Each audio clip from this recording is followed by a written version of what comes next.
In the world of the Vikings, every breath, every choice, every heartbeat was believed to be part of a web spun long before a person was born. So, before you settle in by the fire, take a moment to like the video and subscribe, but only if you truly enjoy drifting into these Viking tales. That small click sends a strong signal to the algorithm that long-form, slow, serious storytelling still matters, and to me it's an incredibly meaningful show of support. Thank you so much for helping keep these sagas alive. While we sail together through tonight's Viking dream, tell me your location and your local time in the comments. I love seeing where in the world you're listening from. Life was not a straight road but a tapestry, threads woven together by powers that no man or woman could resist. At the center of this idea stood the Norns, mysterious beings who sat at the roots of Yggdrasil, the great world tree. They were said to weave the fates of gods and men alike, carving destiny into the fabric of existence with water drawn from the well of fate. Their names, Urd, Verdandi, and Skuld, whispered of what has been, what is, and what is yet to come. No sword could cut their threads, no prayer could change their weaving. Even Odin, chief of the gods, feared their judgment. It was within this world, where every man carried destiny like a shadow, that the seeress found her place. She was called the Volva, the one who spoke with hidden voices, the woman who could glimpse the threads of fate and speak them aloud to kings and warriors. Her visions did not rewrite destiny, but revealed its shape. To consult her was to risk hearing truths that could not be avoided, yet to ignore her was even more dangerous. The Vikings believed that fate could not be escaped, but it could be faced with courage if one knew what was coming. A warrior who went to battle knowing his death was near might still fight with fierce pride, and a king who heard a prophecy of betrayal could at least guard against it. The Volva stood apart from ordinary life. She was feared and revered in equal measure. To many, she was both woman and more than woman, walking in two worlds at once. In her presence, people felt the nearness of something beyond themselves. Her words carried the weight of inevitability, as though the breath of the Norns passed through her lips. Her role was not invention but revelation, bringing to light what was already decided in the hidden places of the cosmos. For a culture that prized courage above comfort, this was power beyond weapons or wealth. Prophecy was not entertainment. It was deadly serious. A chieftain might gather his men before a raid and ask the Volva if their ships would return. Farmers might turn to her to know if winter would be harsh or if crops would fail. Families sought her to understand dreams or to ask about omens they feared.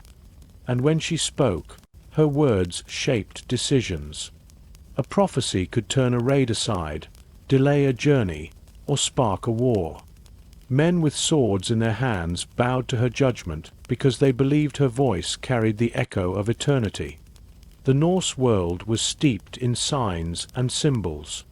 Ravens circling above, the fall of a tree in the forest, the strange pattern of stars on a winter night, all were read as messages from beyond. But while ordinary people could guess at these signs, the Volva was believed to see them with true sight. She had the gift to interpret the threads of meaning hidden in every omen. She could weave these fragments together into visions that gave shape to the chaos of life. It was not merely what she saw, but how she made sense of it, that set her apart. In the great myths, even the gods sought prophecy. Odin, ever hungry for knowledge, gave his eye to drink from Mimir's well of wisdom, for he knew that knowing one's fate was the greatest weapon. The sagas tell us that he, too, consulted seeresses, demanding knowledge of the end times, of Ragnarök, when gods and men would fall together in flame. If the All-Father himself bent his ear to women who saw what lay ahead, how much more would mortal kings do the same? The Volva's voice was not hers alone. It was the echo of cosmic truth. Yet prophecy was never gentle. It did not flatter or soothe. More often it was harsh, telling of betrayals, deaths, and ruin. The seeress spoke what she saw, whether it brought comfort or dread. In this way she was both revered and feared, welcomed for her wisdom but kept at arm's length, as though too much contact with her might stain ordinary life. People knew that the gift she bore was heavy, for to see fate was to live always with its shadow. She did not live in ignorance as others did. She carried the burden of knowing.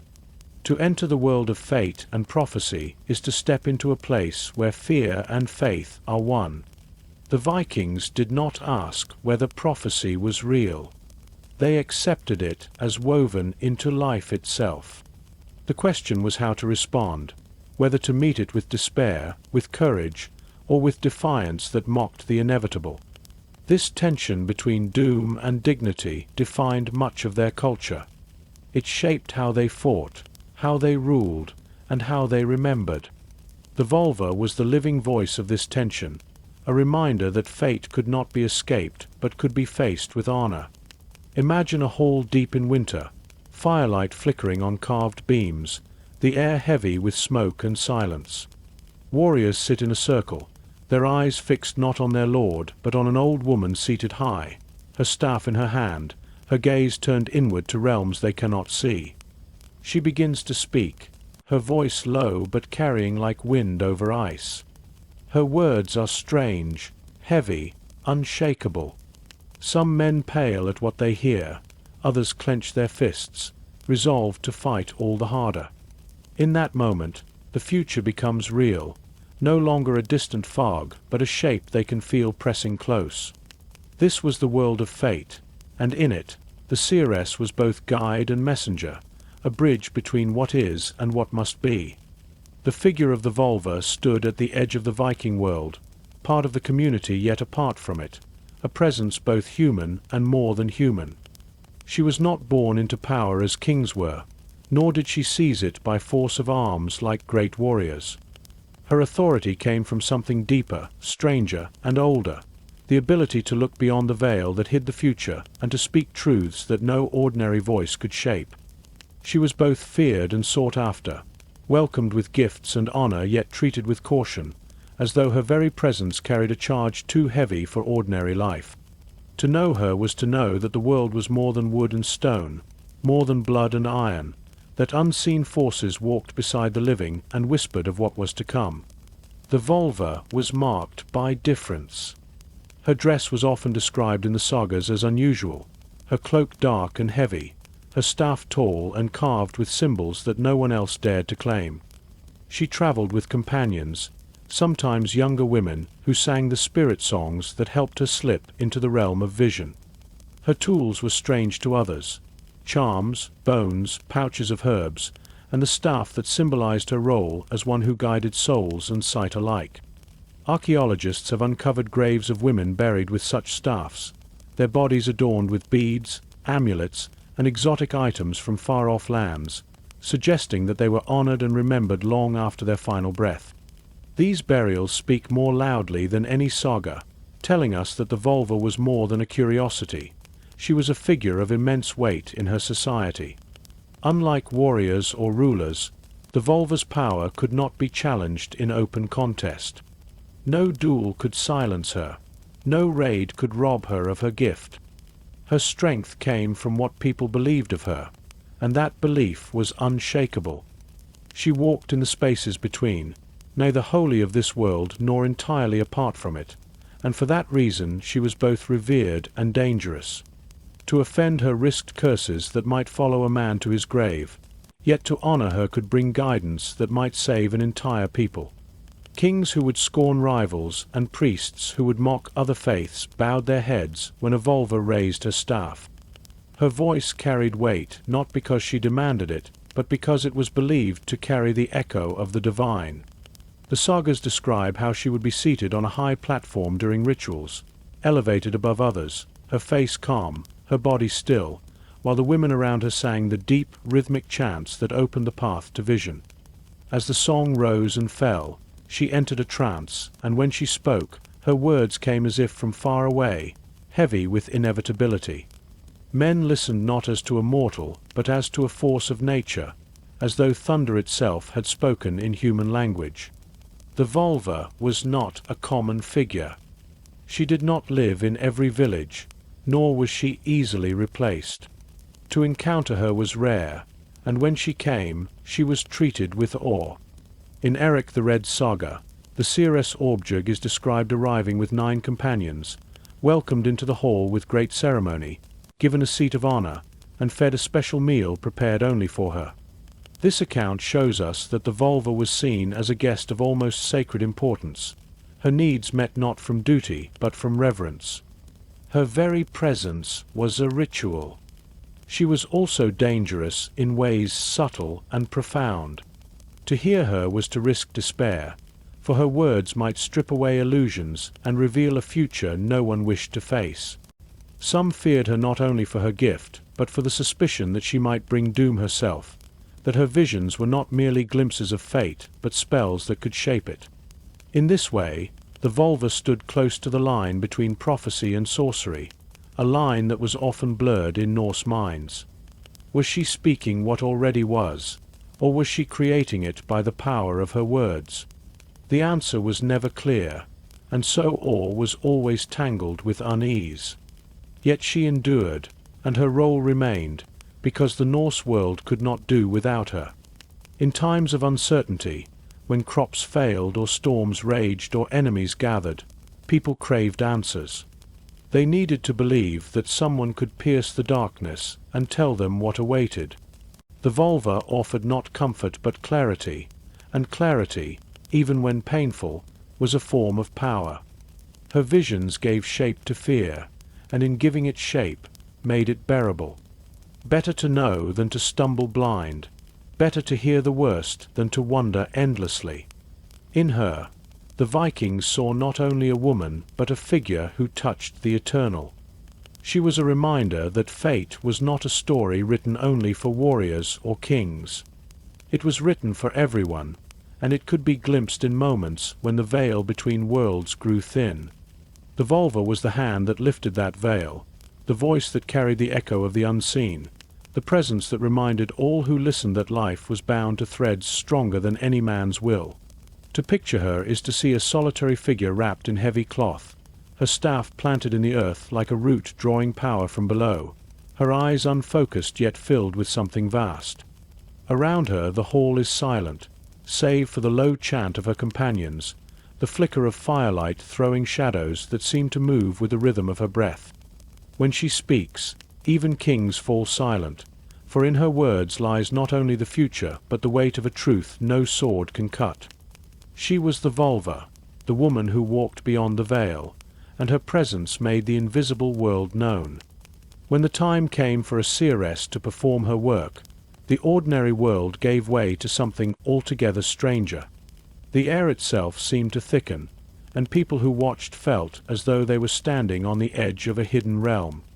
The ritual of prophecy was not a casual affair. It was a passage, a deliberate crossing from the world of men into the shadowed land of spirits, where the threads of fate could be glimpsed. The sagas tell us of these moments with such vividness that even centuries later, one can almost hear the hum of chanting voices and feel the silence settle before the vulva began to speak. The seeress did not sit among others as an equal during her rite. She was lifted high, seated on a raised platform or a special high seat that placed her above the crowd. This was more than a symbol of honor. It was a sign that she was no longer bound by the same earth as those who listened. Her staff rested in her hand, carved with runes or adorned with metal, a tool that marked her as one who walked between worlds. Around her, women gathered, often those who had trained in sacred songs, for music was the bridge that carried her spirit across the threshold. These women began to sing the Valaka, spirit-summoning songs that rose in haunting tones. The words themselves are lost to us, but the effect is remembered. Long, slow, repetitive, a rhythm that pulled the mind away from ordinary thought. As the hall filled with their voices, the vulva's body grew still, her eyes half closed, her breath deepening. The music, the smoke from the fire, and the hushed expectation of the audience all blended into an atmosphere heavy with otherness. People said that in such moments, the spirits drew near, unseen but present, waiting to speak through her. The volva herself entered what we might call a trance, though to the Norse it was more than that. It was not merely dream or imagination, but an opening of the senses to realms invisible to ordinary men. Her spirit traveled, they believed, beyond the human world to where the threads of destiny stretched like a loom across the void. There she saw things hidden, things to come, and things that lay buried in memory deeper than memory itself. The staff she carried was said to anchor her, a root to keep her body safe while her soul wandered. Without it, she risked losing her way and not returning at all. Once she crossed that boundary, her voice changed. It might deepen or grow distant, carrying a tone that chilled even the bravest. When she spoke, her words did not flow like common speech, but came measured, heavy, often in verse, as though shaped by forces larger than her own mind. She did not speak quickly. Each phrase landed like a blow, and those who listened sometimes shuddered as though struck. They believed it was not she who spoke, but fate itself, using her as a mouthpiece. The people who gathered for such rituals came with fear as well as hope. They wanted to know what awaited them, whether a voyage would succeed, whether enemies would strike, whether famine would come, but they also feared the answers. Prophecy was a gift and a burden both. When the volva described death, there was no escaping it. When she spoke of betrayal, men began to watch their neighbors with suspicion. Her words carried consequences before they even came true, shaping choices and spreading unease. Yet still they came, for silence was worse. To live without knowing was a torment greater than dread. The ritual itself was a communal event. Though the seeress was its center, those around her played their part. The singers gave her the bridge she needed to step across the unseen. The listeners gave her the audience that made her words matter. Even the hall itself, with its carved beams and smoking fires, became part of the rite. Everything was arranged to open a crack between worlds, and in that crack, truth would pour through. The food given to the volva beforehand was also part of the ritual. Special meals of hearts, livers, or porridge rich with animal fat were prepared for her, symbolic of nourishment for both body and spirit.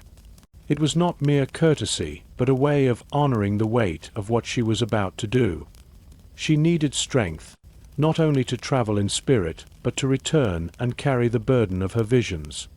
Those who served her knew this, and they gave her food not with pity but with reverence, as if feeding a flame that lit the path for all. At the height of the ritual, when her voice rang out and her body swayed with the force of what she saw, the entire hall seemed to breathe with her. The people present leaned forward, caught between fear and awe. Children pressed close to their mothers, warriors clenched their fists, leaders fixed their eyes on her lips, waiting for the words that might change the course of their lives.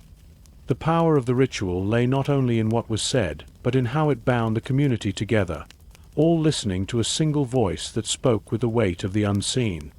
And when it was done, when her voice faded and her breathing steadied, the silence was almost unbearable. No one spoke at once. They waited until she opened her eyes, until she looked again like a woman and not something more. Then they exhaled, the world returning, though forever changed. For even if her prophecy told of doom, even if it brought fear, it had also brought clarity. They had seen, through her, beyond the veil, and what they saw could not be forgotten. To watch a volva at work was to witness the fragile boundary between the ordinary and the eternal. Her ritual was not spectacle, but revelation. She was the doorway, the voice, the figure who could leave the firelit hall in spirit and return with visions of what lay hidden in shadow. For the Vikings, who believed that fate pressed close with every heartbeat, her rituals were among the most sacred acts they knew. They did not worship her, but they honored her, for she gave shape to the mysteries that haunted their lives and courage to face what no mortal could change. Among all the voices of the seeresses that echo across time, none resounds more powerfully than the one captured in the Voluspa, the prophecy of the seeress. This poem, preserved in the poetic Edda, is not a tale of a single warrior or the rise of a single king. It is the voice of a woman who speaks of everything, of the birth of the world, of its growth and struggles, of its end in fire and ruin, and of its rebirth beyond the ashes. It is one of the oldest and most haunting visions we possess from the Norse world, and it shows us how the seeress was not merely a guide for men in their small affairs, but a prophet of the cosmos itself. The poem begins in the deep voice of the volva, calling on Odin himself.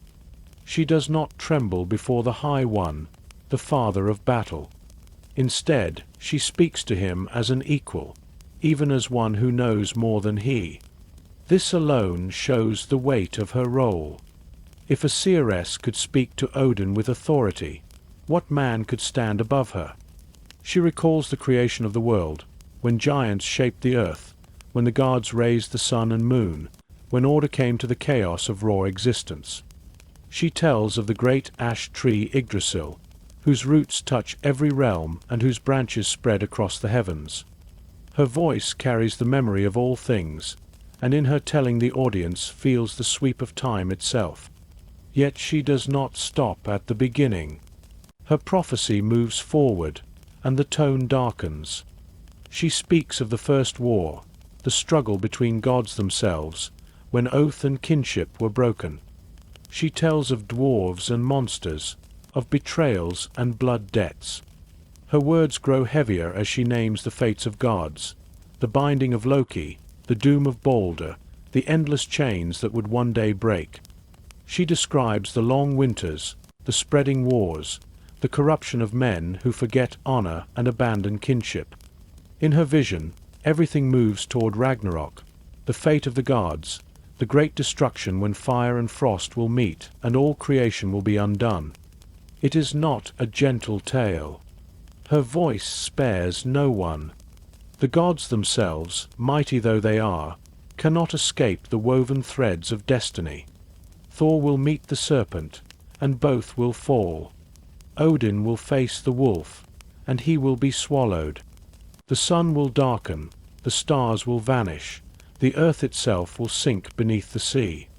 These are not threats but inevitabilities, spoken with the calm weight of one who sees what cannot be avoided. The volva's role is not to comfort but to reveal, and she reveals nothing less than the doom of all. And yet, as the poem reaches its deepest gloom, she does not end there. Out of the smoke and the waves, she sees renewal. A new earth will rise, green and fair. The gods will return, or at least some of them. Balder will come back from the shadows, and humankind will begin again. The cycle will turn, destruction followed by rebirth. This vision reflects the Norse understanding of fate as not simply an end but a transformation. Even the end of the world is not final, for life will rise again. The volva's prophecy holds both terror and hope, bound together in the endless weaving of time. What makes the Voluspa so powerful is not only its vision but its voice. The seeress does not plead, does not argue, does not soften her words. She speaks with certainty, as though she is merely reporting what is already written in the roots of Yggdrasil. Her tone is commanding, and her authority absolute. Even Odin, the god who sacrificed himself for wisdom, listens in silence. The poem reminds us that the volva stood apart from ordinary mortals and even from gods, for her gift came from the well of fate itself. For the Norse, to hear this prophecy was to feel both dread and awe. It told them that nothing, not even the gods, could escape destiny. It also told them that courage was found not in avoiding fate, but in meeting it. To live knowing that Ragnarök was coming, to fight knowing that even victory would one day fail, was the heart of their worldview. In the Voluspa, the seeress gives voice to this truth in words that still strike the modern reader with their stark beauty. The survival of this poem is itself a kind of miracle. Passed from mouth to mouth, from scald to scald, across centuries before it was finally written down, it carries with it the breath of countless voices who preserved the vision. Its endurance speaks to the power of the volva's role in Norse culture. Her words were not fleeting, they were eternal. They shaped how generations saw themselves, their gods, and their world. Imagine listening to it in the hall, firelight flickering, the silence thick as the seers' chants of giants and gods, of wolves and fire, of endings and beginnings. Men shift uneasily, some gripping their weapons, others staring into the flames as though they see the serpent rising from the sea. The air is heavy, not with fear alone but with something greater, a sense of standing at the edge of forever, hearing truths that bind gods and men alike. This was the gift of the Volva, and in the Voluspa, her gift has never faded. Her prophecy still speaks, across centuries, telling us of a world where fate is stronger than gods, where destruction is certain, but where renewal always follows. It reminds us of the power of those women who dared to look beyond the veil and speak what they saw, no matter how dark or how bright. The Voluspa is not only a poem. It is the voice of a seeress echoing down the ages, a reminder that truth, once spoken, cannot be silenced. In the Viking world, kings carried swords, commanded ships, and led men into battle, yet even their power bent in the presence of a woman who could see the shape of things to come.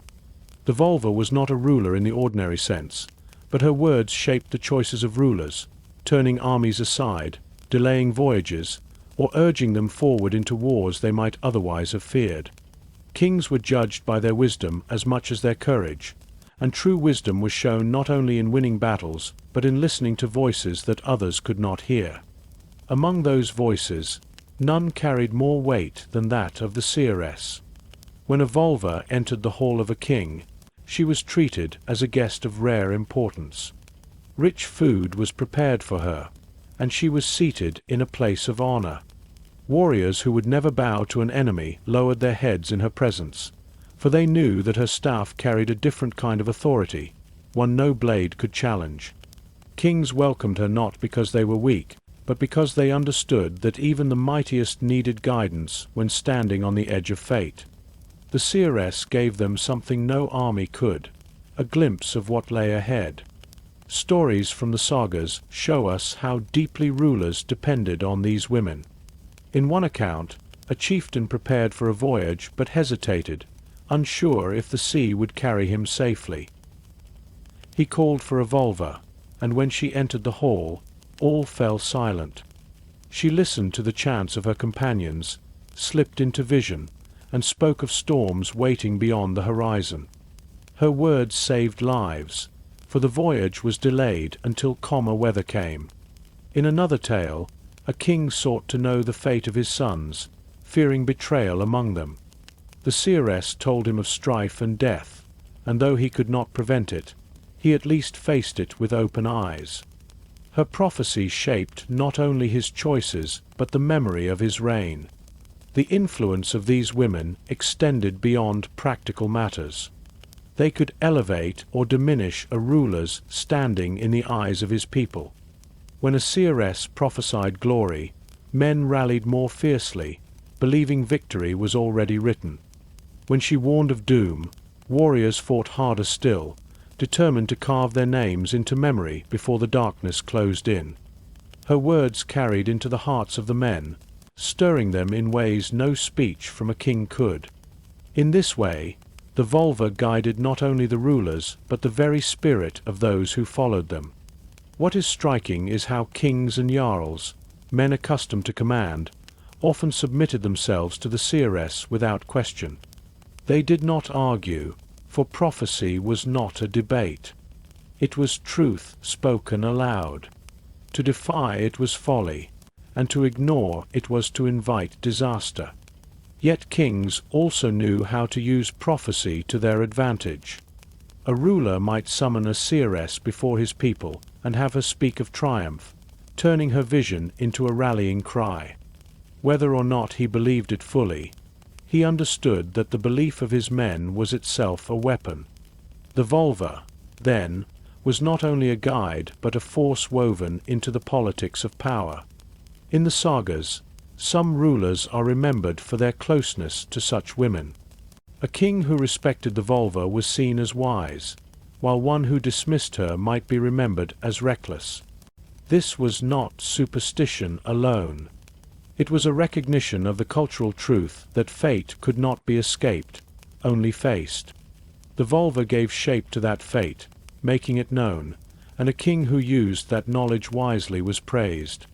The seeress became a mirror in which rulers could see themselves not as they wished to be, but as they truly were. There were moments, too, when prophecy cut deeply. A seeress might speak of the downfall of a dynasty, of the death of heirs, of betrayal by those closest to the throne. Such words could wound a king more sharply than any blade, yet they also defined him. How he responded to her vision became part of his legacy. Did he cower and despair, or did he rise and fight, knowing full well he could not change what was written? The sagas remember those moments, not because they altered destiny, but because they revealed character. It is important to see that the volva was not a servant of rulers. She stood apart, bound to no crown, no throne, no line of succession. She answered to fate alone. Her authority came not from the gift of a king, but from the weight of her vision. Kings could offer her riches, lands, or feasts, but they could not command her words. She spoke as she saw, whether it brought joy or despair. That independence gave her a power no ruler could contain. She was a guest, never a subject.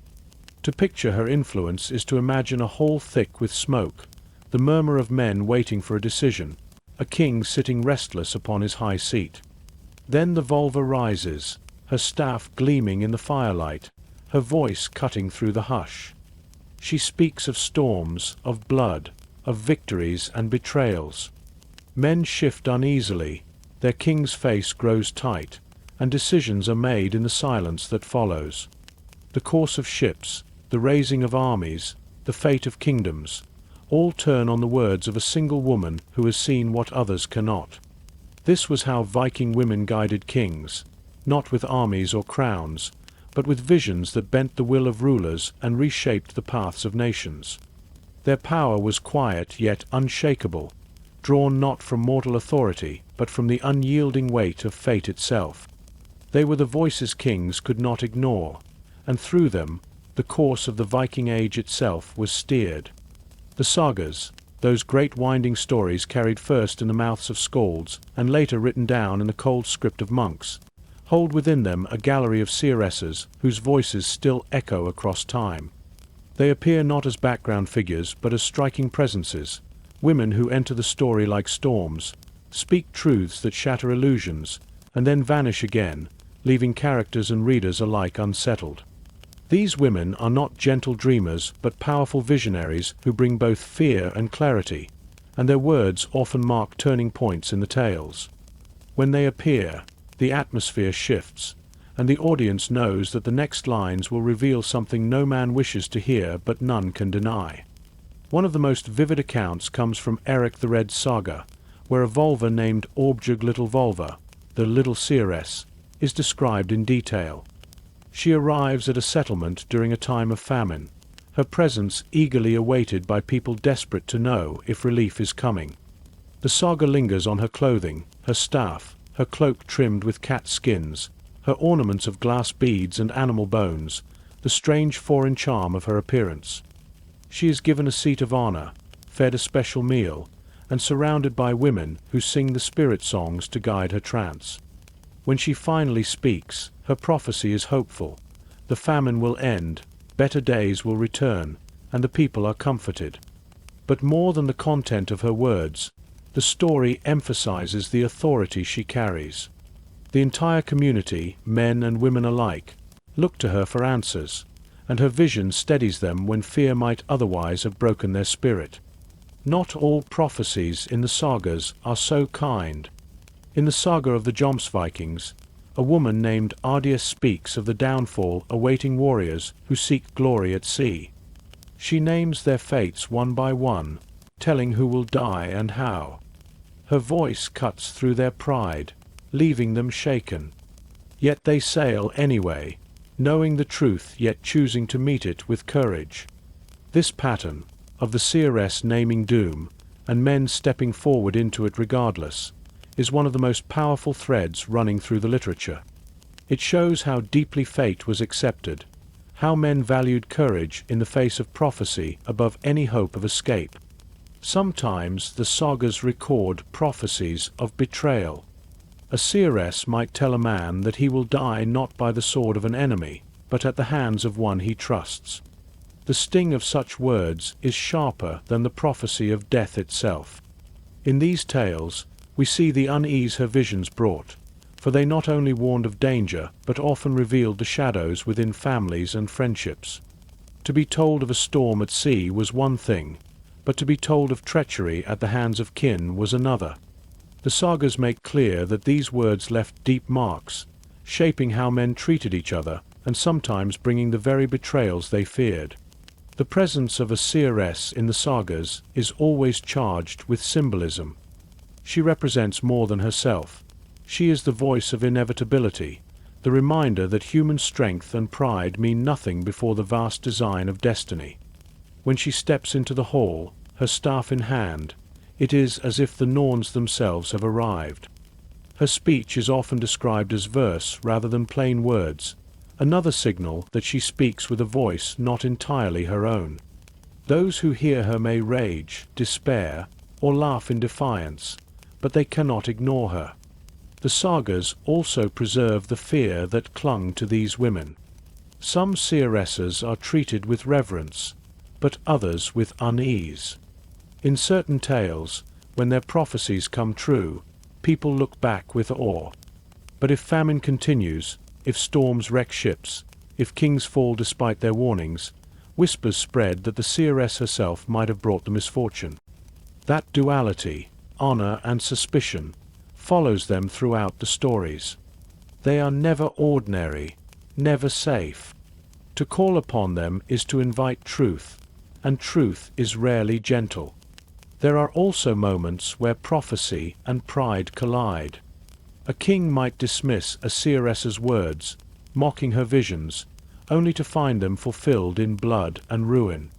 These stories are warnings written into the fabric of the sagas, reminders that arrogance against fate is folly. To ignore the seeress is to blind oneself to what cannot be avoided. In this way, the sagas reinforce her authority, showing that even when men resist, destiny proves her right. The lasting impression of these stories is not only the accuracy of the visions, but the atmosphere they create. When a seeress enters the tale, the reader feels the chill of inevitability. It is as though the fires dim, the air stills, and the shadows lengthen. Her words carry not only meaning but weight, pressing down on both characters and audience. The sagas are full of battles, feuds, and voyages, but the moments when a volva speaks are often the ones that linger longest, for they cut to the core of what the Norse believed, that life is short, fate is unyielding, and honor lies in meeting it with unflinching eyes. Through these stories, we see the role of the seeress in full. She is a guide, a judge, a messenger of the inevitable. She brings comfort and terror, hope and despair. She holds kings in silence, unsettles warriors, and sets the course of families and nations with a few spoken words. In the sagas, she is never background. She is always the voice of what must be, and in her presence we glimpse the heart of the Viking understanding of life itself, that all paths are woven, and some women, with their staffs and their songs, can see the weaving more clearly than the rest. The volva was more than a woman who spoke visions. She carried with her objects that marked her as one who moved between worlds, and the most striking of these was her staff. In the sagas, the seeress is almost never without it. Archaeologists have uncovered graves of women buried with long iron rods, some plain, some twisted or adorned, often laid beside their hands as though still needed for the journey beyond death. These staffs were not weapons but symbols, the outward sign of her role. They announced to all who saw her that she was a walker of boundaries, a woman who carried both authority and mystery. The staff itself was heavy with meaning. In some descriptions it was topped with knobs of metal, in others carved with runes or capped with bronze. Some were so tall they could have been mistaken for spears, yet they were never used in battle. Instead they served as anchors, a kind of root tying her to the earth while her spirit wandered in vision. To the people around her, the staff was a visible link between her body and the unseen forces she called upon. It was held not as a prop, but as a channel, a tool of power. When she raised it, when she planted it into the floor of the hall, silence followed. Men who feared no blade lowered their eyes before the gleam of that iron rod. But the staff was not her only mark. The seeress often wore a cloak trimmed with animal skins, sometimes cat or bear, as though wrapping herself in the essence of creatures that moved with cunning and strength. Around her neck hung beads of glass or amber, charms that caught the light of fire. She might carry a pouch of herbs, bones, or stones, each chosen not for beauty but for their hidden properties. These objects told those around her that she did not live bound only to the world of men, but carried with her pieces of the natural and the supernatural alike. Her clothing, her jewelry, her staff, and her tools all set her apart. She could not be mistaken for an ordinary woman. Even when silent, she radiated difference. When she entered a hall, people saw not only her face, but the weight of symbols she carried. In these signs, they recognized her connection to the unseen. Just as a king's crown or a warrior's sword spoke of their station, the seeress's staff and ornaments declared hers. They reminded all who looked at her that she was not to be taken lightly, that her power was as real as steel though it cut in different ways. These symbols also connected her to the gods. The staff in particular may have echoed the staffs of Odin, who himself practiced seer despite the shame it carried for men. It also tied her to Freya, goddess of magic and fertility, who was said to have taught seer to the Aesir. To hold such a staff was to declare kinship with divine knowledge, to stand as one who touched the same mysteries that shaped gods and men alike. This was no small claim, and it was not granted lightly. A woman who bore the staff bore also the weight of suspicion, for people believed that such power could heal or curse with equal force. The graves of seeresses tell us much about how these symbols were valued. Some are rich with imported beads, silver brooches, and staffs laid with care beside their owners. Others contain strange items, hallucinogenic seeds, amulets, feathers, and carved stones. These graves are unlike those of ordinary women. They stand out, not for the weapons of warriors or the treasures of kings, but for the marks of mystery. They show us that the community honored these women, buried them with respect, and gave them tools for a journey that did not end with death. Their staffs were placed beside them as if still needed beyond the grave, proof that their role continued even when the body was gone. To those who lived in the Viking age, these symbols were not decoration. They were living signs of power. A staff was more than iron. It was the spine of authority. A cloak was more than warmth. It was a shroud of transformation. Beads and charms were not trinkets. They were keys to unseen doors. The vulva did not need armies or crowns. She carried her authority in the very objects that surrounded her, and those objects reminded everyone who looked at her that she walked a path none else dared tread. Imagine her standing in a smoky hall, her cloak brushing the floor, beads glinting in the firelight, her staff tall in her hand. She does not need to speak to command silence. The sight of her is enough. Men sit straighter, children hide their faces against their mothers, and even the lord of the hall waits for her words. The symbols she carries are not mere props. They are the embodiment of her role, the marks that remind all present that she belongs not wholly to their world, but to something far older and deeper. The staff and the symbols of power made the volva visible, unmistakable. They were her crown, her shield, her throne, all at once. They told her people that she was chosen, set apart, dangerous, and necessary. Without them, she might be only a woman with strange dreams. With them, she was a prophet, a guide, a messenger of the inevitable. In these objects, the invisible became visible, and through them the seeress claimed her place as one of the most feared and honored figures of the Viking world. When we speak of the volva, we cannot separate her power from the gods, for her craft was not born from men alone, but drawn from the very heart of divine mysteries.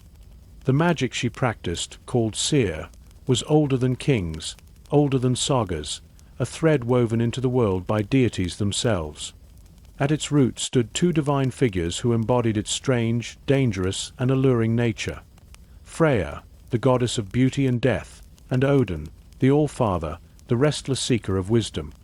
Through them, the seeress was tied not only to human society, but to the very order and chaos of the cosmos. Freya was said to be the first to teach seer to gods and mortals alike. She was a goddess of love, fertility, and gold, but also of battle and the dead. She chose half the slain for her hall, Sesrumna, while Odin took the rest to Valhalla. Her domain touched both life and death, desire and terror. It was natural, then, that she was mistress of the craft that blurred boundaries, the art of slipping between worlds and touching threads unseen. To call upon seer was to call upon Freya, and the volva's staff was as much her gift as it was the seeress's own. Odin, too, practiced seer, though it was said to bring him shame. For men, the art was seen as unmanly, for it required surrender, trance, and a yielding of the self that clashed with ideals of masculine strength. Yet Odin, ever hungry for knowledge, cared little for such judgments.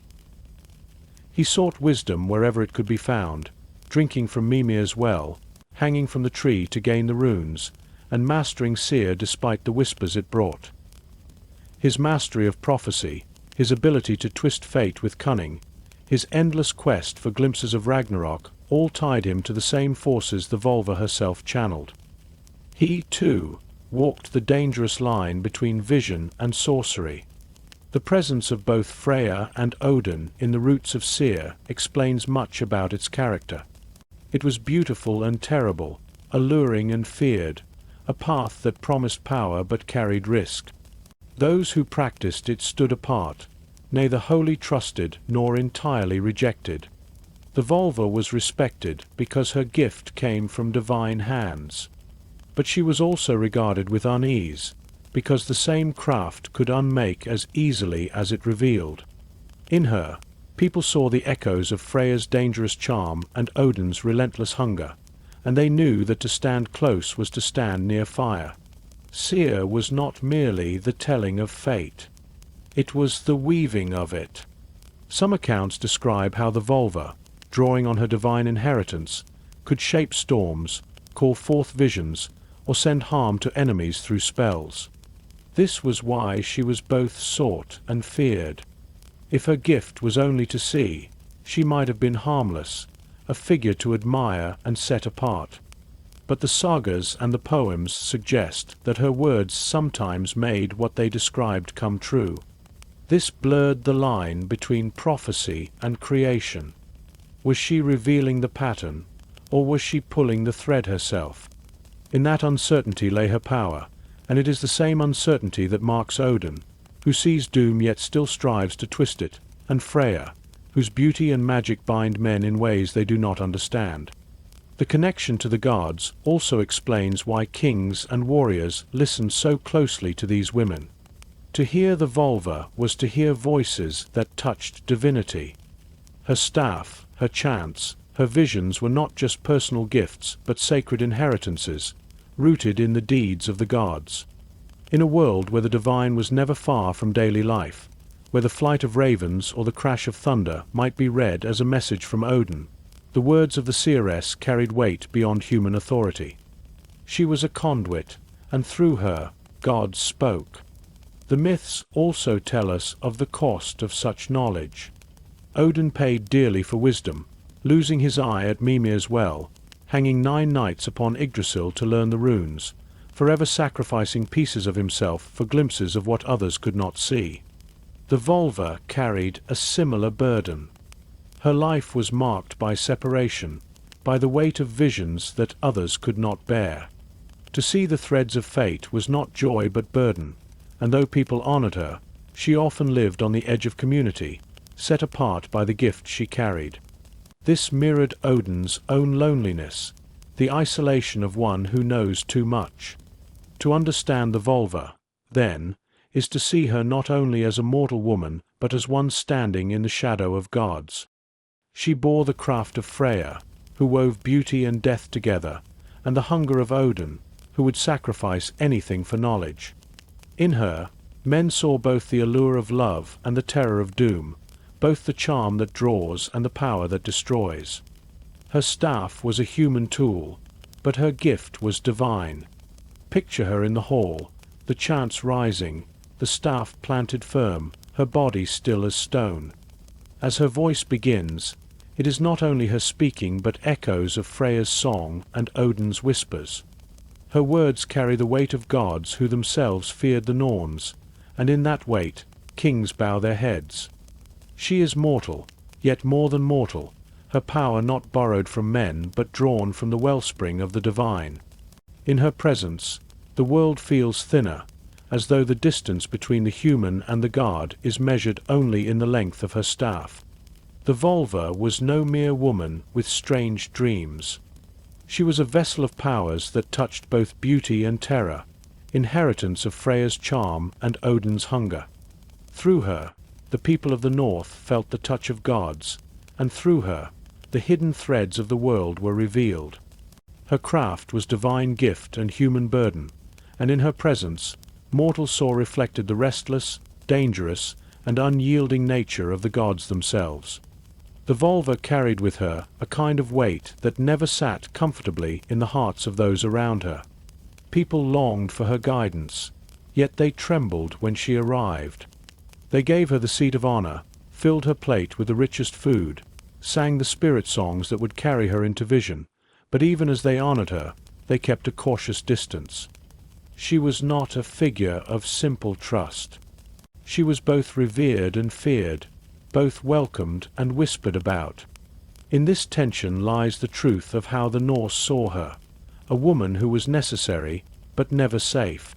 Fear came first from the unknown she carried within her. The seeress was believed to walk in places that ordinary people never touched, to slip between the waking world and the hidden realm of spirits. When she sat with her staff, her eyes distant, people saw her not simply as a woman, but as a vessel filled with other voices. To speak with her was to brush against powers that could not be measured or controlled. For men who prided themselves on strength and mastery, this was unsettling. A sword could be met with a shield, a rival with an axe, but the Volva's power was intangible, her weapon a word spoken in trance, her shield a knowledge no one could take away. There was also the fear that her words created reality as much as they revealed it. If she spoke of famine, what if famine came because her voice called it into being? If she warned of betrayal, what if suspicion spread until kin turned against kin, fulfilling her vision? This uncertainty lingered, and it made her dangerous in ways no warrior could be. A blade killed a body, but her words could twist the hearts of entire families, shifting trust into dread, peace into blood feud. People feared that she was not only reading fate but weaving it, and no one could be sure how much of the future was her gift and how much her creation. Men feared her for another reason as well. In a world where masculine strength was prized, the Volva held power without weapons, without armies, without blood spilled on the battlefield. She commanded kings, unsettled warriors, and carried knowledge that even Odin coveted. This inversion of expected order brought unease. Women had power in the home, in marriage, in the weaving of family bonds, but here was a woman whose influence reached far beyond hearth and kin, into the realms of politics, prophecy, and even the divine. To admit her power was to admit that the strongest man could be shaken by a single woman's vision. Suspicion often clung to her because seer itself was ambivalent. It was said to heal, to guide, to reveal, but also to harm, to curse, to twist the minds of enemies. The same chants that opened the way to prophecy could be turned toward malice. A seeress could call storms upon ships, sickness upon households, or madness upon men. Even if she did not, the belief that she could was enough. People needed her when fear pressed close, but when fortune soured, whispers turned against her. If crops failed or children died, some might say the volvas' shadow had poisoned them. Respect could sour into suspicion overnight. This ambivalence is clear in the sagas.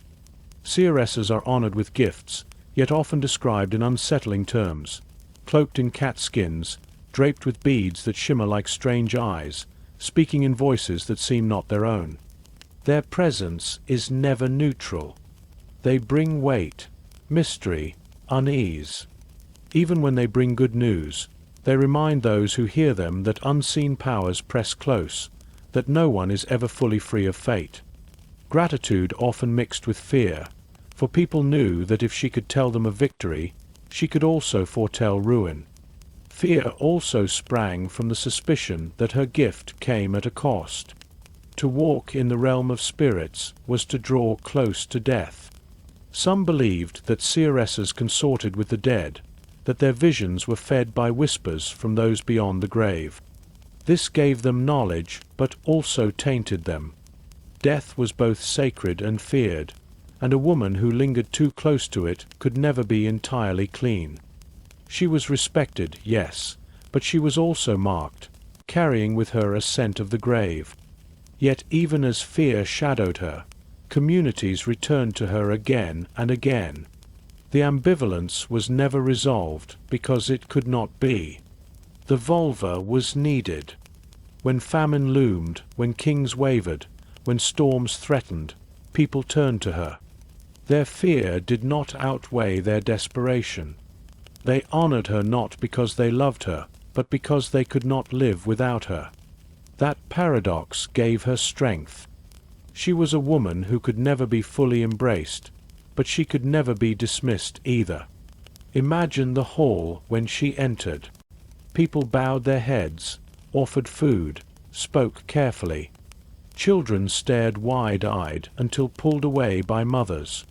Warriors who faced battle without trembling shifted uneasily in their seats. They wanted her words, but dreaded hearing them. They feared that she might speak doom, feared also that if they dishonored her, she might bring it herself. Every glance at her staff, every bead glinting in the firelight, reminded them that she was not safe, that she carried more than mortal weight. This fear did not diminish her. It heightened her. Power often grows stronger when it inspires awe and unease at once. The vulva thrived in that space, walking always between welcome and suspicion, honor and dread. She was not loved, but she was obeyed. She was not embraced, but she was never ignored. That balance of reverence and fear defined her, and it is why her shadow lingers still, a reminder of the dangerous women who could bend kings with a glance and silence whole halls with a single word. The sagas and chronicles of the North did not speak of seeresses in vague shadows alone. They gave us names, figures who stepped from the mist of myth into memory, whose voices were so vivid that they lived on long after their bodies were gone. These women were remembered not simply for their visions, but for the way they shaped the fate of men, families, and even kingdoms. To speak of them is to step into a hall lit with firelight, where a woman in cloak and staff sits apart, her eyes seeing what no one else can bear to glimpse. Foremost among these remembered figures is Orbjug Little Volva, the Little Seeress, whose story is preserved in Eric the Red Saga. She is described in rare detail, as if those who passed down the tale wanted us to see her clearly. She wore a cloak of black adorned with fur, a headpiece set with stones, and a staff capped with brass. Around her neck hung beads of glass, and her gloves were made from cat skin, soft and strange. She was treated with the highest honor, given a special seat and a meal rich with the hearts of animals. The saga tells how she listened to the chants of women singing the spirit songs, fell into trance, and then gave prophecy. She told the settlers that the famine that pressed on them would soon end, that the land would provide again, and her words carried such certainty that the people felt hope return to their bones. She is remembered not for terror, but for comfort, a rare glimpse of the vulva as a healer of spirits rather than a harbinger of doom. But other seeresses left darker marks. The figure of Air appears in several sources, always as a wandering prophetess who brings both knowledge and dread. In some tales, she travels from settlement to settlement, offering visions in exchange for gifts. Her prophecies speak not only of fortune but of betrayal, strife, and death.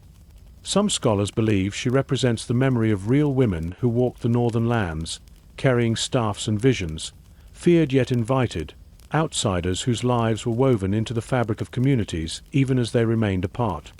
Eris' name itself means bright or clear, suggesting that her gift was sharp and undeniable, like the cut of ice on skin. There is also the haunting story of the vulva, who speaks in the Voluspa, the prophecy of the seeress. Though she is not named, she is perhaps the most famous of all. She speaks directly to Odin, recounting the birth of the world and its end at Ragnarök. She is no mere woman, but a voice that spans the cosmos, her vision touching gods and giants alike. To imagine her is to imagine the most honored seeress, one whose voice could command the All-Father himself. Whether she was drawn from memory of real women or created as a poetic embodiment of prophecy, her presence gave form to the awe and fear that Vola inspired. In the saga of the Vikings, another figure emerges, a woman whose visions foretell the downfall of the fiercest band of warriors of the north. She names each man's fate, stripping their pride bare before they even set sail.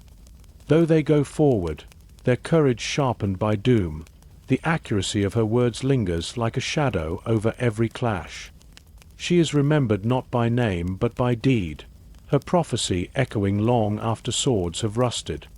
She stands for all those nameless seeresses whose voices were too unsettling to forget, even when their identities faded into silence. The annals of foreign travelers, too, speak of these women.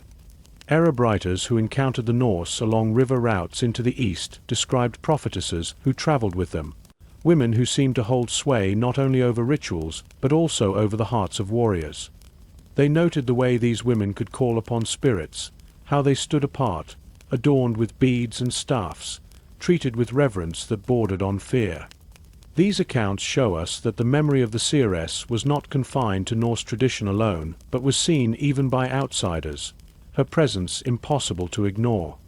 Even in death, famous seeresses were remembered by their graves. Archaeologists have uncovered burial sites filled with staffs, amulets, animal bones, seeds, and strange tools.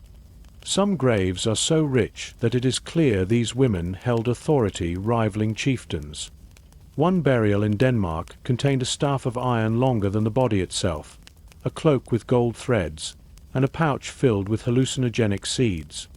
This was not the burial of an ordinary woman. It was the resting place of one whose visions shaped her people's lives, remembered and feared enough to be given power even in death. These women, remembered in stories, poems, and earth itself, show us the many faces of the vulva. Some were comforting, bringing hope to hungry settlers. Some were chilling, naming deaths before they came. Some spoke with the authority of gods, telling of the end of the world. Others lived as wanderers, trading vision for gifts, their lives on the margins of society, yet bound to its very heart. Each was remembered because she carried the power of prophecy, and in a world where fate was stronger than steel, That power could not be ignored. When we hear their names, when we imagine their cloaks and staffs, when we read their words carved into sagas, we feel again the unease and awe that their presence inspired. They were women who stood apart, feared and honored, voices that kings bent to hear, voices that outlived the halls they spoke in. Famous or nameless, real or half-remembered, they shaped the North as surely as any warrior or king, and their echoes remind us still that sometimes the most dangerous weapon is not the sword, but the truth spoken by one who can see what lies ahead. Death was not only the end of life for the Volva, it was the soil from which much of her power grew. To the Norse mind, she was a woman who lived always at the edge of the grave, 1 foot in the world of the living and 1 foot among the dead. Her gift was not simply to see the fate of kings and farmers, but to draw whispers from those who had already passed beyond the veil. To speak with her was to touch that cold realm and to feel the chill of endings. For this reason, she was honored and feared in equal measure, and her relationship with death was never far from the thoughts of those who sat before her. When she was alive, people believed she could summon the presence of ancestors, speak with spirits, and glimpse the halls where men went after their bodies had fallen. Some sagas hint at this directly. They tell of seeresses who knew the names of men long dead, who spoke of blood debts owed by ancestors, who described visions of halls filled with warriors that no living eyes had ever seen. Her connection to the underworld made her a bridge, not only between gods and men, but between the quick and the dead. To consult her was to risk brushing against those shades, and to carry away truths not meant for every ear. Her role in death continued after her own passing. The graves of Vola stand apart from ordinary burials. Archaeologists have uncovered them with staffs longer than the body, laid carefully alongside, as though even in the grave the staff was needed to guide her journey. With her are beads of glass, charms, animal bones, seeds of plants that bend the mind, and sometimes entire wagons filled with strange goods. These graves are not modest, and they are not ordinary. They show that people believed her role did not end with her life. Even in death, she remained a woman of power, one who would walk other worlds just as she had walked this one. The burial of such women is striking because it speaks of deep respect and deeper unease. Weapons are given to warriors to carry into the halls of Valhalla. Treasure is buried with kings to mark their wealth and honor. But the objects buried with seeresses are tools, things she would still need to work with spirits, to guide, to weave, to see. Her community buried her not as one who rested, but as one who continued. In this we see that she was never imagined as a woman finished with life, but as a figure whose work moved onward into death itself. Death also haunted her in another way. Those who feared her whispered that her visions came from the dead. To call upon her was to invite that cold breath into the hall, to risk drawing curses as well as wisdom. It was said she could stir the spirits of the departed, asking them to answer, but also binding them against their will. Such powers blurred the line between prophecy and necromancy, and while some were grateful for the answers she brought, others believed she meddled with forces that could not be controlled. That suspicion clung to her, another reason she was honored but never trusted. In the myths, her relationship to death is most clearly revealed in the prophecy of Ragnarök. When the Volva in the Voluspa tells Odin of the world's end, she speaks not as one living, but as one who has seen what lies after the fire and flood. She tells him of the death of gods, of the swallowing wolf, of the serpent that rises from the sea, and she tells of the rebirth that follows. Her knowledge comes not from the living world, but from beyond. She is a voice already half dead, and that gives her words their terrible weight. For the Norse, to know death was to be wise. Warriors proved their courage by facing it on the battlefield. Kings proved their strength by preparing for it with bold deeds. The Volva proved her power by speaking from within it, carrying death not as an enemy but as a companion. She lived with the grave at her side, and because of this, she could tell truths no one else dared touch. It made her necessary, but it also made her dangerous, for in her voice was the reminder that all things end, and that no man, however strong, could stand apart from the weaving of fate. Imagine her burial mound rising on a hill, the earth heaped high over her cloaked body, the staff lying by her side. The people leave offerings, food, beads, even weapons, though she was never a warrior. They speak prayers not to the gods but to her, asking that her spirit guide them still. As they walk away, they look back, uneasy, for they know she will not sleep as others sleep. In their hearts they believe she will still walk, still see, still whisper across the boundary. Her grave is not an end but a doorway, and that knowledge lingers like smoke. The seeress and death were bound together. She spoke of it, she carried it, she prepared for it, and even in her own passing she never left it behind. Her power drew from it and returned to it, making her both revered and feared. To her people, she was proof that death was not silence, but another kind of voice. And through her, they heard that voice, whether they wished to or not. The world of the vulva was already strange and unsettling before the coming of Christianity, but when the new faith spread across the north, her place became even more precarious. The old gods could live side by side with each other in story and ritual, but the Christian God demanded exclusivity. The women who had once been honored with feasts and seats of honor now found themselves caught in the crosswinds of a changing age. They were not only questioned but often condemned, seen as relics of a heathen past that the new faith sought to bury. Yet the memory of their voices did not vanish easily, for their power was woven deep into the imagination of the people. When missionaries and kings embraced Christianity, they sought to strip away the practices of seer. The rituals of prophecy, the chanting, the staffs, the spirit songs, these were condemned as sorcery and witchcraft. The vulva, who once walked openly into the halls of chieftains, now had to carry her power with more secrecy. To be seen with her staff, or to speak visions, was to risk accusations not only of paganism but of heresy, and the penalties could be harsh. Still, the people did not entirely turn away from her. Even as they were baptized, even as crosses replaced hammers of Thor, many still whispered to these women, asked them for guidance, sought them in secret when the old fears pressed close.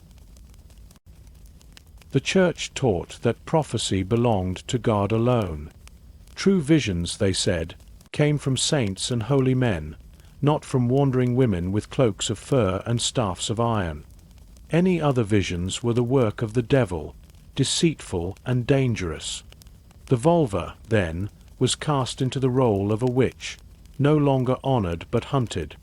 She became, in the eyes of the New World, a woman who consorted with evil spirits, who led men astray, who threatened the souls of the faithful. Yet this condemnation only sharpened the ambivalence she had always carried. She had always been feared, always suspected. Now that fear had the weight of law and scripture behind it. But the transition was not sudden. For generations, the old and the new lived side by side. A king might attend mass in the morning and still consult a seeress in the evening.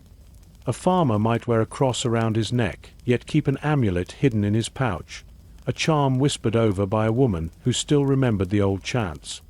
The people lived in two worlds at once, and the vulva often lingered between them, reshaped into a figure who was both condemned and needed. She might no longer sit in the hall before all, but she would still be visited quietly, her words carried away like contraband truths. The sagas themselves, many of which were written down in Christian times, reflect this tension. They preserve the memory of seeresses with detail and respect, yet they often cloak them in unease, portraying them as dangerous, uncanny, even demonic. It was as if the writers could not fully erase their place in the old world, but had to reinterpret them for a Christian audience.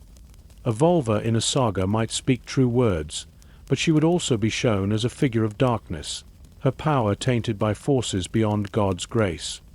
In this way, the memory of the seeress survived, but in distorted form. Some women were not destroyed by this clash, but transformed. In folk tradition, echoes of the vulva appear in the wise women and healers of later centuries, those who knew herbs, charms, and whispers to ward off illness or protect against storms. The church might condemn them, but villagers still sought them out. They became cunning women, witches, sometimes even saints in disguise. In every case, they carried something of the old seeress, the link to the unseen, the ability to shape fate with words. The memory of prophecy survived, even when stripped of its name. For the vulva herself, the coming of Christianity meant the loss of public honor. She no longer held the high seat in the hall, no longer spoke to kings with authority that silenced warriors. Instead, she became a shadowed figure, at times hated, at times pitied, at times still quietly revered. Her power had not vanished, but it had been pushed into the margins, where it became more dangerous, more suspect, yet still enduring. In this new world, her staff was no longer a symbol of divine gift, but of witchcraft. Her chants no longer sacred songs, but echoes of forbidden practice.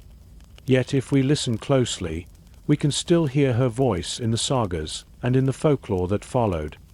She never truly vanished. She adapted, transformed, slipped from the light into the shadows, carrying with her the same dangerous weight she had always borne. She was no longer called vulva, but her essence lived on in every tale of a wise woman who could heal or curse, every whisper of a witch seen at night, every story of an old woman at the edge of the village who knew more than she should. The Christian world tried to silence her, but her presence was too deeply etched into the soul of the people. The clash with Christianity did not erase her, but changed her. Where once she was a guide to kings, she became a figure of suspicion. Where once she was honored in halls, she was now whispered about in cottages. Her prophecy was no longer celebrated as divine gift, but feared as devil's work. Yet beneath those layers of condemnation, the same truth remained. She was a woman who saw what others could not, and no law or church could take that away. When the sagas grew quiet and the old halls fell silent, the memory of the vulva did not vanish. She drifted into the folds of folk memory, reshaped into the wise women of later centuries, the witches of whispered tales, the healers who lived at the edge of villages and carried secrets no priest could match. In the north, her shadow lingered like mist over the fields, never fully clear, never fully gone. People no longer called her by the old names, but they still spoke of women who could see what others could not, who knew charms for sickness, who whispered words against storms, who told truths in dreams. The vulva became a ghost that refused to leave, a presence that transformed but endured. In rural communities, long after Christianity had buried the old gods, villagers still turned to women who carried fragments of her craft.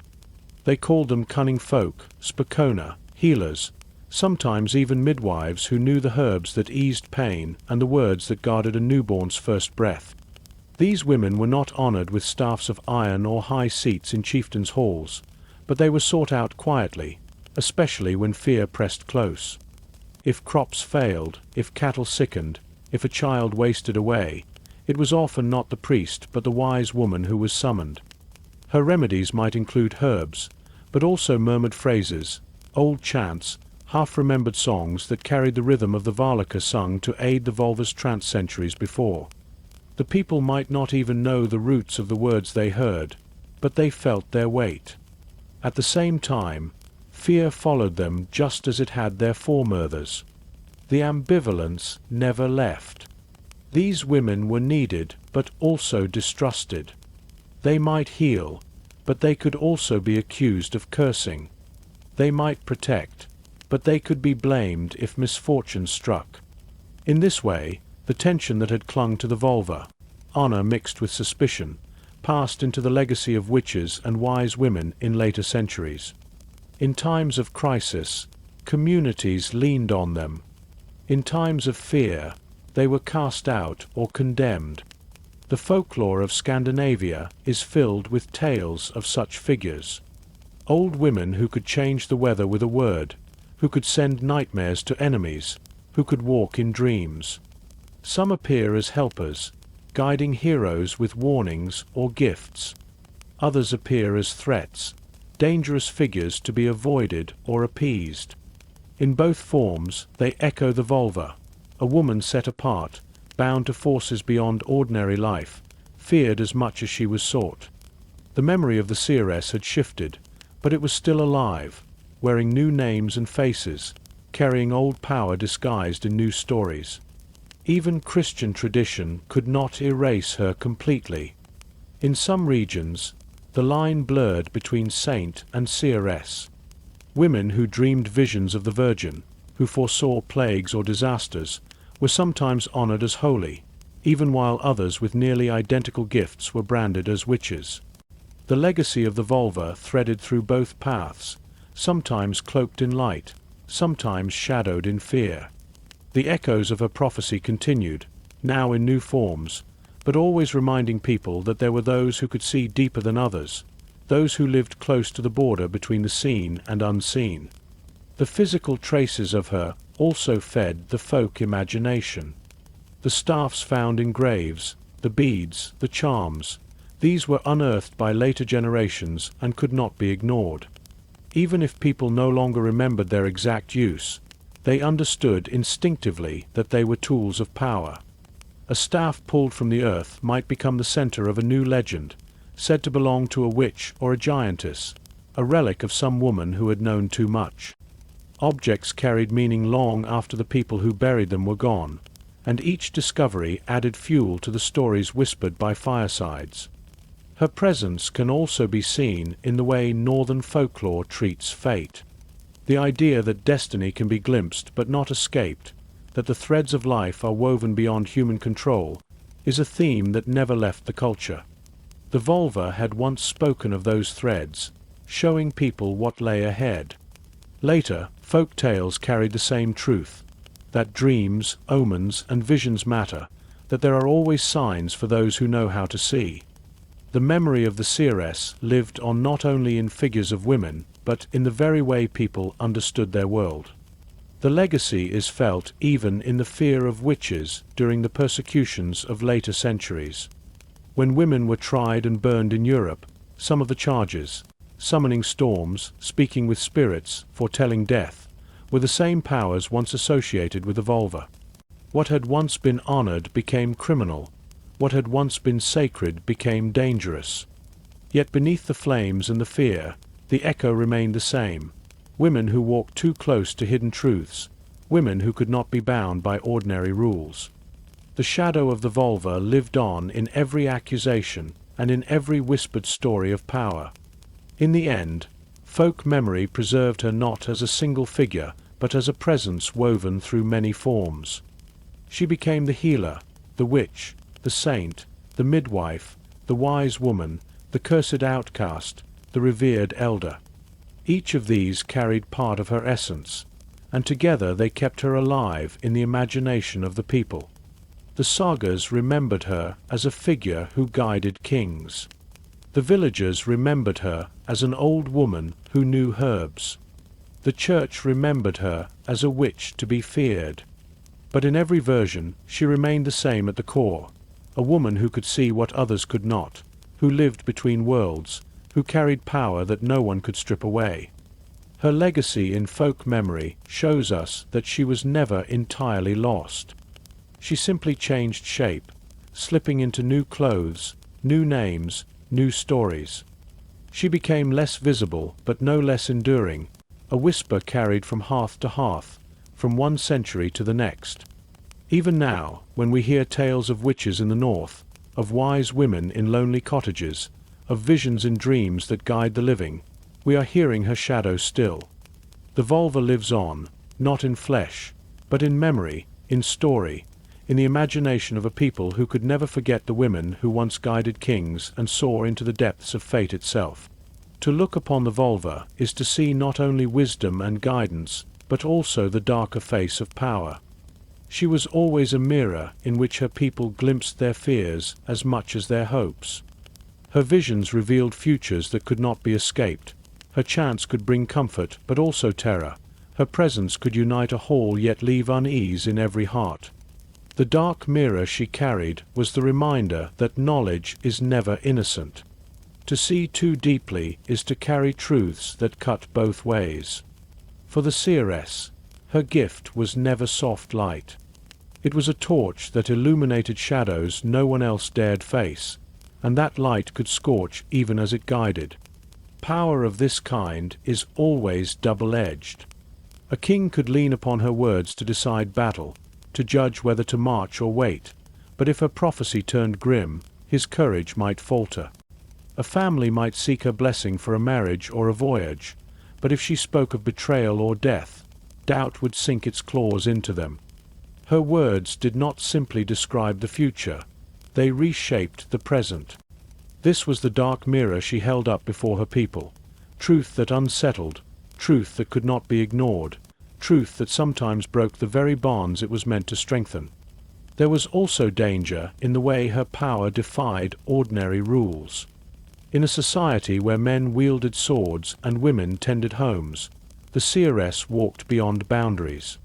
She could command silence from warriors, bend kings to listen, even frighten priests who sought to brand her dangerous. This was her strength, but it was also the reason she was never at ease among her own. The dark mirror she carried reflected not only the future, but also the hidden anxieties of her people. That a woman with no weapons, no armies, could still wield more influence than the mightiest lord. She embodied a truth many wished to deny, that power does not always follow the shape of a sword. Her danger lay too in her closeness to forces that others feared. The gods themselves practiced seer, but not without cost. Odin was said to be shamed for walking that path, mocked for choosing a magic considered unmanly. Freya's power, though admired, was bound with suspicion for its wildness and allure. The seeress shared in that same stigma. Her power seemed to come from a place that could not be controlled, from gods who themselves were seen as reckless, from the dead who whispered truths no one wished to hear. She stood as proof that to wield vision was to draw near to the very edge of what was safe, and that edge was sharp. There is a reason why her image lingered as both revered and feared. When times were calm, her presence could be tolerated or even celebrated. But when hunger pressed, when storms rose, when plague spread, she could too easily become the focus of blame. Her dark mirror reflected not only the fate of kings, but the fears of villagers, who might whisper that she had called misfortune down upon them. In her, people saw a figure who could both save and curse, who could heal and destroy. That tension made her indispensable and dangerous, a paradox that no age could fully resolve. And yet the seeress herself could never set her burden aside. To carry visions was not a choice. She bore them because they came unbidden, because the chant and the staff and the trance opened doors that would not stay shut. The dark mirror she lifted for others was the same one she had to face alone. She saw doom for families she visited, ruin for kings she advised, the ending of the world itself in fire and flood. Such visions did not leave her untouched. They must have pressed on her spirit like weight, isolating her from those who lived without such knowledge. Her gift, which made her powerful, also made her solitary. Even her death could not free her from that role. Buried with her staff, with beads, with strange herbs, she was remembered not as one who rested, but as one who continued to walk. People feared her graves, whispered that she might still see, still curse, still guide from beneath the earth. The dark mirror she carried was never broken. It remained in memory, in story, in the lingering unease that women like her inspired long after the age of Vikings ended. The seeress stands in history as a reminder that power is not only in strength of arm or wealth of gold. True power can be unsettling, uncanny, rooted in knowledge that others would rather ignore. She was not loved in the way a king was loved, not feared in the way a warrior was feared, but she held a place deeper and stranger than either. She was the voice that spoke when no one else dared, the figure who walked into halls with the weight of gods and death behind her, the woman who lifted the dark mirror and forced men to see what lay within. Her legacy is not one of comfort, but of confrontation. Through her, the Norse faced their own fragility, their own helplessness before fate. She gave them glimpses of what they wished to avoid, and in doing so, she shaped their choices, their battles, their legends. The dark mirror of power she carried has not shattered with time. Even now, when we tell her stories, when we remember the women who saw the future and guided kings, we feel a trace of that same unease, that same awe. We are reminded that knowledge can be as sharp as any blade, that truth can wound as deeply as steel, and that those who carry such knowledge can never be ordinary. The Volva was, in the end, both a guide and a warning. She showed her people the roads ahead, but she also revealed the cost of seeing too much. Her power was a gift and a curse, a crown and a burden. She remains in memory as a figure of paradox, revered and feared, needed and shunned, carrying in her hands the dark mirror of power.